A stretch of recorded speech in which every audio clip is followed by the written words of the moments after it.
एक दफा का जिक्र है, 3 दोस्त एक पुरानी हवेली में दाखिल हुए जहाँ कुछ अजीब सा होने वाला था, मगर वो नहीं जानते थे कि आगे क्या होने वाला है। रात का वक्त था, चांदनी मध्यम थी और हवा में अजीब सी सनसनाहट थी। अली, हसन और उम्र एक पुरानी वीरान हवेली के बाहर खड़े थे जहाँ कोई भी जाने की हिम्मत नहीं करता था। अली के दादा की पुरानी किताबों में से एक खस्ता हाल कागज निकला था, एक पुरस्कार नक्शा जिस पर खजाने का निशान था। ये खजाना वाकई यहाँ छुपा है। हसन ने सरगोशी की, उसकी आवाज में हल्की सी घबराहट थी। अगर नक्शा सही है तो हमें तहखाने में जाना होगा, अली ने पुरजोश होकर जवाब दिया। हवेली की दीवारों पर पुरानी बेलें चढ़ी हुई थी, खिड़कियों के शीशे टूटे हुए थे और अंदरूनी दरवाजा धीरे धीरे चरचराकर खुला। जैसे ही वो अंदर दाखिल हुए, एक जोरदार आवाज के साथ दरवाजा खुद ब खुद बंद हो गया। उमर ने फौरन दरवाजा खोलने की कोशिश की, मगर वो जैसे किसी अनदेखे ताले में जकड़ चुका था। हसन ने अली की तरफ देखा। अब क्या करें? हमें पीछे हटने के बजाय आगे बढ़ना होगा, अली ने कहा। नक्शे के मुताबिक तहखाने का रास्ता हवेली के अंदरूनी हिस्से में था। तीनों ने आहिस्ता आहिस्ता कदम बढ़ाए। जैसे ही उन्होंने सीढ़ियां उतरनी शुरू की,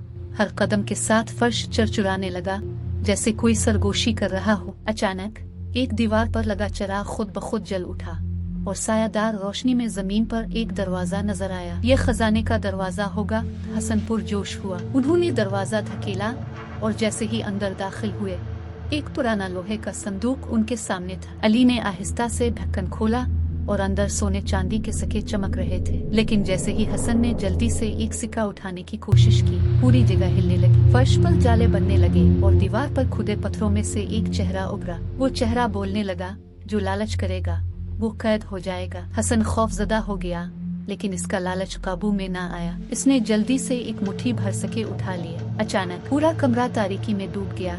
जमीन तेजी से हिलने लगी और हसन के कदमों के नीचे एक बड़ा सा गड़ा बन गया। हसन, सब कुछ वापस रख दो, अली चलाया। हसन ने घबराकर हाथ में मौजूद सिक्के वापस फेंक दिए। जैसे ही इसने आखिरी सिक्का भी छोड़ा, सब कुछ ठहर गया। वो गड़ा गायब हो गया। दीवार का चेहरा मुस्कुराया और अचानक दरवाजा खुद ब खुद खुल गया। तीनों बाहर निकले और जैसे ही उन्होंने आखिरी कदम बाहर रखा, दरवाजा फिर जोरदार आवाज से बंद हो गया, जैसे कुछ हुआ ही ना। ये खजाना असल में हमारी ईमानदारी का इम्तिहान था, अली बोला। हसन शर्मिंदा नजर आ रहा था, लेकिन इसने सीख लिया कि लालच बुरी बला है। सबक: लालच इंसान को मुसीबत में डाल सकता है, जबकि ईमानदारी सबसे बड़ी दौलत है। बच्चों, अगर आप इस हवेली में होते तो क्या आप खजाना उठाते या ईमानदारी से काम लेते? क्या आपके साथ कभी ऐसा कोई वाकया हुआ है जिसमें आपको ईमानदारी और लालच के दरमियान इंतखाब करना पड़ा हो? हमें कमेंट्स में जरूर बताएं। अगर आपको हमारी वीडियोस पसंद आए तो बरा करम लाइक और सब्सक्राइब करना ना भूलें।